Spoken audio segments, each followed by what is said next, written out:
Hai Tuan Muda Lovers. Kali Mince mau mengulas ringkasan cerita sinetron Terpaksa Menikahi Tuan Muda episode 151.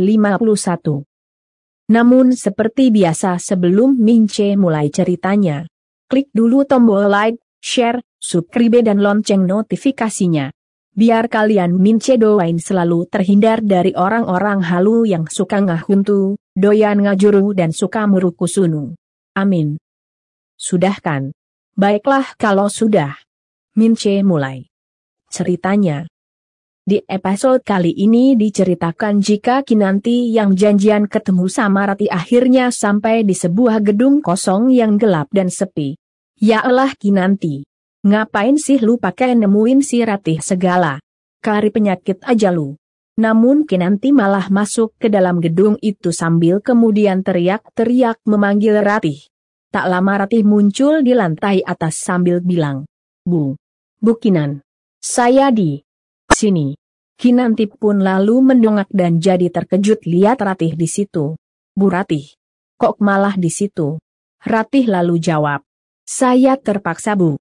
Soalnya cuma ini tempat yang paling aman buat saya sekarang. Ayo Bu, naik. Kinanti jadi kaget dan bingung. Sementara Ratih kembali menyuruh Kinanti naik sambil bilang kita ngobrol di sini aja.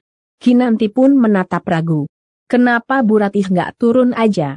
Ratih, yang emang mau nyelakain Kinanti dengan wajah pura-pura takut lalu jawab. Saya takut Bu. Debt collector yang kejar saya itu kejam dan pintar, dia bisa tahu saya ada di mana. Jadi kalau saya turun, saya takut debt collector itu tangkap saya. Jadi mendingan Ibu aja ya yang kesini, di sini aman, gak akan kelihatan dari luar. Kinanti sambil melihat tangga yang sudah bobrok jadi tertegun bingung. Sementara Ratih lalu bilang, ayo Bu, cepetan. Kinanti jawab, tapi saya lagi hamil. Gak mungkin saya naik-naik tangga. Tuh tahu lagi hamil. Terus ngapain lu malah nekat nemuin si Ratih? Namun Kinanti yang kebujuk sama ucapan Ratih akhirnya naik ke atas tangga. Awah, lu mah bikin Mince amat Tuan Muda Lovers, darting aja. Iya kan guys? Kinanti lalu menaiki setapak demi setapak anak tangga.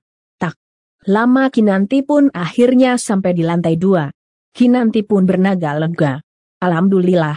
Sementara itu Ratih yang berada di sudut lainnya kembali memanggil Kinanti.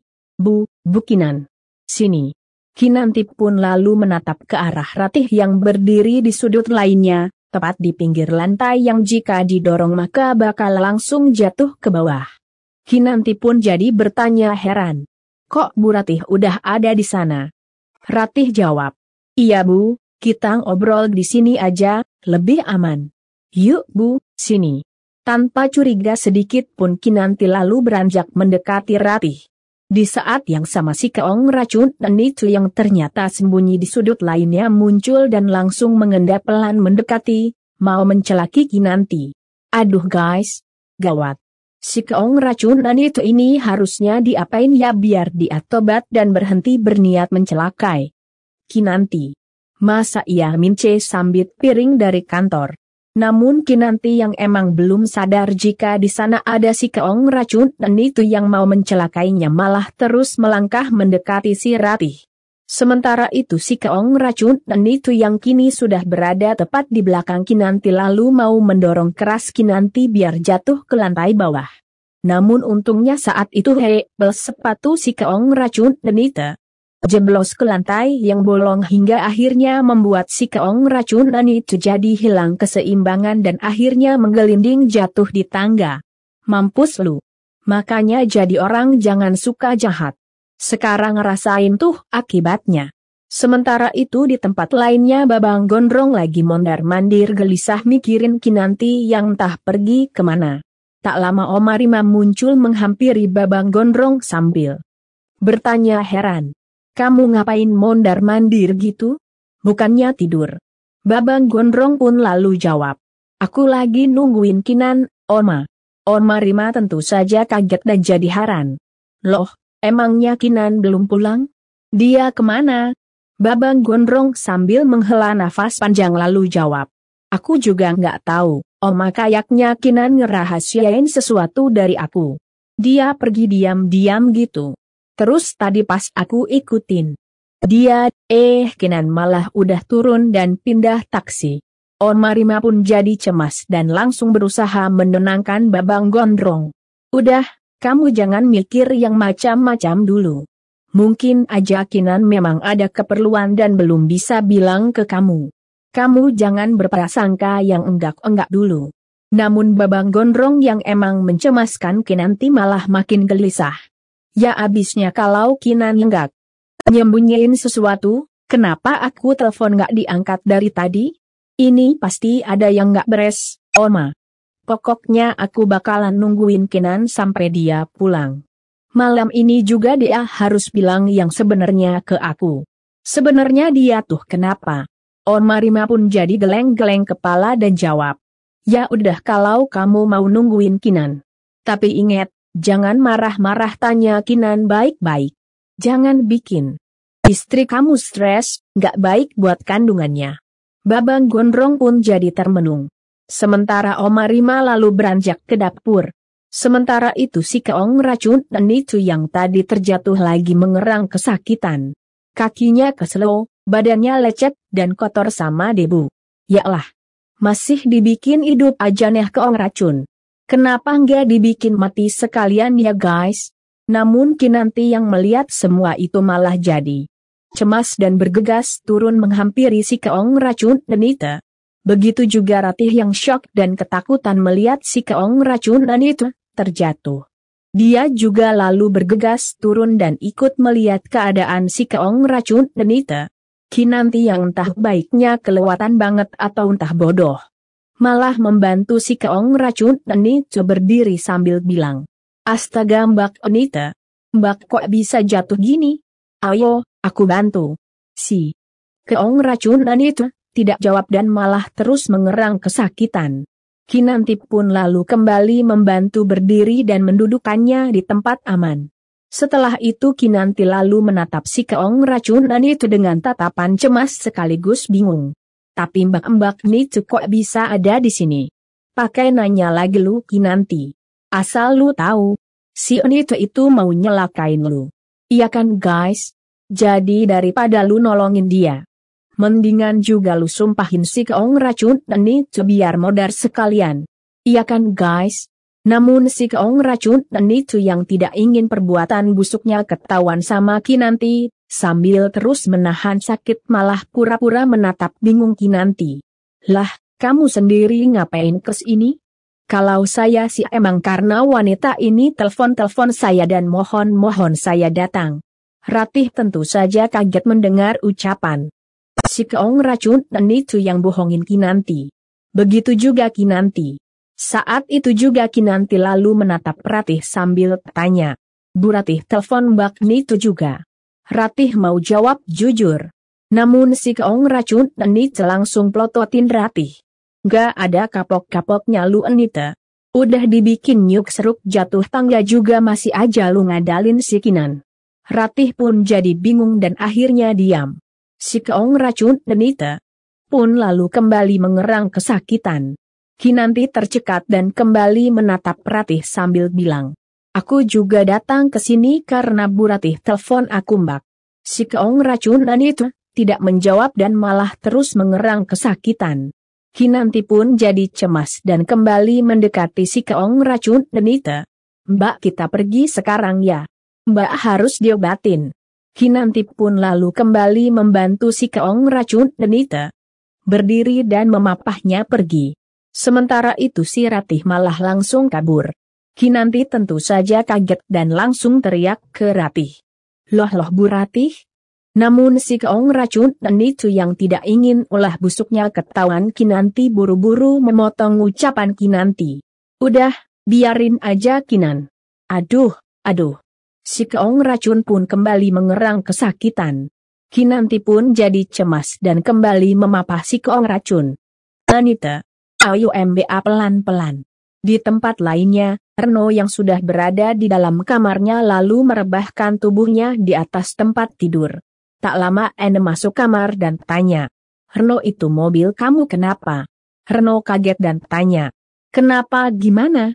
Ana jawab. Kamu jangan bohongin aku udah lihat sendiri tadi kamu cuci mobil kamu. Sebenarnya apa yang terjadi? Reno pun jadi gelagapan dan akhirnya bilang. Sayang kamu kok ngeliatin aku gitu sih. Aku tuh tadi cuma nggak mau ketahuan sama mama kalau mobilnya penyok. Makanya aku bersihin tadi. Kamu tahu sendiri kan gimana mama? Ana malah menatap curiga. Terus baju kamu mana? Yang ada noda darahnya. Reno lalu alasan lagi. Ya aku buang. Ana jadi heran. Kenapa? Reno jawab. Aku nggak tega aja kamu cuci baju itu dan pegang ada darah orang lain. Ana pun jadi mikir. Sementara itu Reno terus berusaha meyakinkan Ana. Sayang udah don nanya-nanyanya. Aku beneran nggak ngelakuin hal yang buruk kok. Udah ya. Sekarang kita tidur? Ana masih ragu dengar jawaban Reno. Namun tak lama Ana pun akhirnya mengangguk. Di tempat lainnya, Rendra yang makin jatuh cinta sama Amanda lagi lihat-lihat foto Amanda sambil senyum-senyum sendiri. Tiap kali aku ngeliat Amanda, entah kenapa aku begitu tenang dan nyaman. Pengennya ngeliatin dia terus dan selalu ada di sisinya. Baru kali ini aku ngerasain perasaan kayak gini. Apa ini ya yang namanya cinta? Rendra pun jadi mikir dan tak lama bergumam. Bapak kan pernah bilang jangan pernah nyembunyiin dan sia-siain apa yang aku rasakan kalau aku ngerasa jatuh cinta sama seseorang. Daripada aku nyesel. Nanti, apa besok aku nyatain perasaanku ke Amanda ya? Pede amat lu. Emang lu pikir seandainya lu cinta sama si Amanda bakal gitu aja nerima cinta lu? Di tempat lainnya, Kinanti yang sudah berada di luar gedung kosong lalu membantu si Keong Racun dan itu masuk ke dalam taksi. Namun si Keong Racun dan itu yang dasarnya emang lebay malah teriak kesakitan. Kinanti pun lalu menenangkannya. Ayo.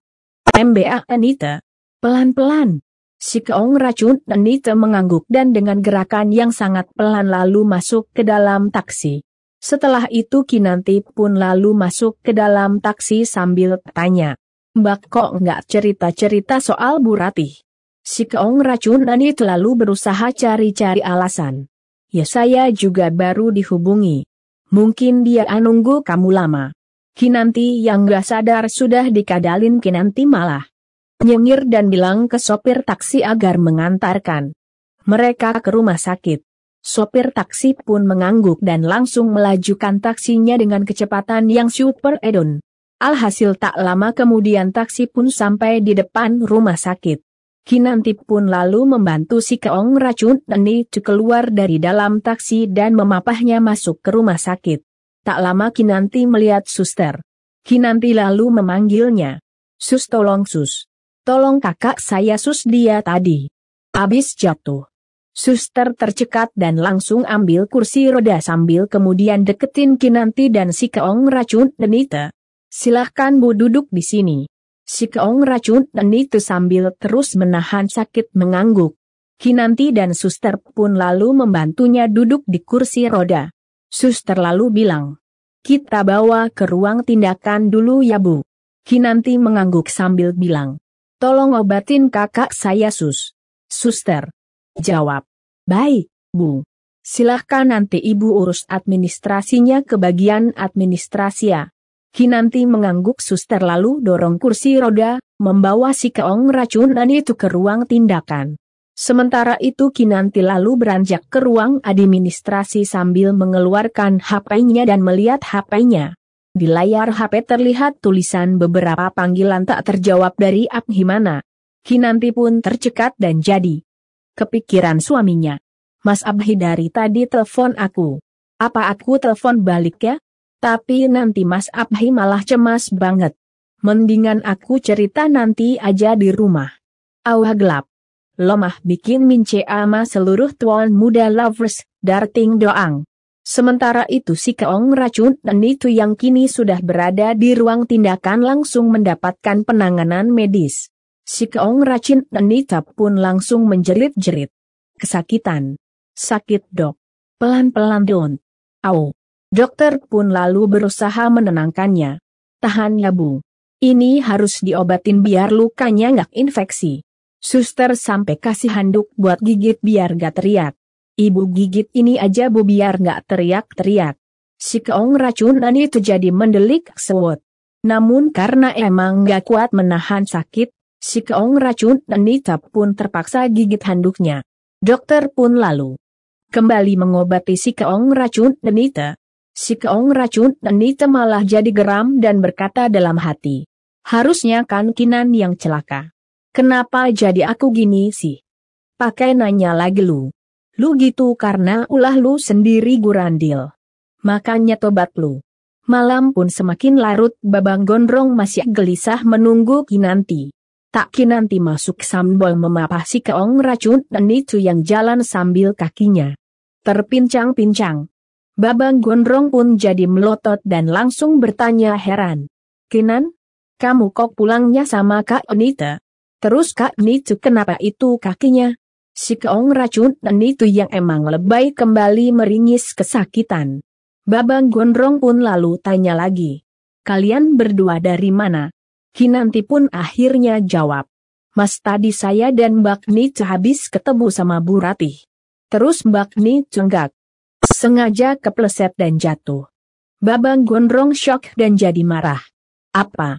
Jadi kamu pergi ketemu si Ratih? Di mana dia sekarang? Kinan menggeleng. Saya juga nggak tahu Mas. Tapi tadi aku ketemu Bu Ratih di sebuah gedung gitu di Jalan Raden Saleh 5. Babang Gondrong yang dasarnya emang darah tinggi langsung ngomelin Kinanti. Kamu tuh ya kenapa baru ngomong sekarang? Kamu itu ditipu sama si Ratih. Saya udah bilang biar David yang urus semuanya, tapi kenapa kamu masih nemuin Ratih? Kinanti pun lalu jawab. Ya maaf Mas. Abisnya saya nggak tega saya kasihan sama Bu Ratih. Nggak tega. Kalau tadi si keong racun gak jatuh gimana? Lu pasti yang bakalan jatuh didorong ke lantai bawah Kinanti. Iya kan guys? Namun si keong racunan itu yang ingin menutupi kebusukannya lalu bilang. Iya Bi. Kakak juga nggak tega. Pas Ratih telepon kakak buat minta uang. Makanya kakak temuin dia. Babang Gondrong pun jadi makin kesal dan langsung telepon David. Fit, kamu segera cari Ratih. Dia udah kerjain Kak Nitu dan Kinan. David yang terima telepon Babang Gondrong sambil nyetir karuan jadi bertanya heran. Maksudnya kerjain gimana tuan muda? Babang Gondrong lalu jawab. Orang itu udah telepon Kak Nita dan Kinan buat minta uang. Tadi Kinan dan Kak Nita temuin dia buat kasih uang. Tapi Kak Nita nggak sengaja kepleset dan jatuh. David pun jadi makin kaget. Bu Ratih hubungi Bu Kinan dan Bu Nita. Babang Gondrong jawab. Iya tadi mereka ketemu di sebuah gedung di Jalan Raden Saleh 5. Kamu cari dia sampai ketemu, Fit. Kamu urus masalah ini. Dia udah berani-berani cari masalah sama keluarga Sudirja. David pun lalu jawab. Baik, tuan muda. Saya akan urus masalah ini. David pun mengakhiri panggilan sambil kemudian tancap gas mobilnya. Mobil David pun langsung melaju dengan kecepatan yang super edon. Kira-kira David berhasil nggak ya nemuin si Ratih? Terus kira-kira si Ratih mau terus terang nggak kalau dia sebenarnya disuruh sama si keong racun Denita? Mince tunggu jawabannya di kolom komentar. Dan buat yang baru gabung, sekali lagi Mince ingetin.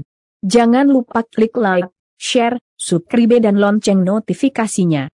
Biar kalian Mince doain selalu terhindar dari orang-orang halu yang suka ngahuntu, doyan ngajuru, suka murukusunu dan pastinya nggak akan ketinggalan update cerita sinetron terpaksa menikahi tuan muda.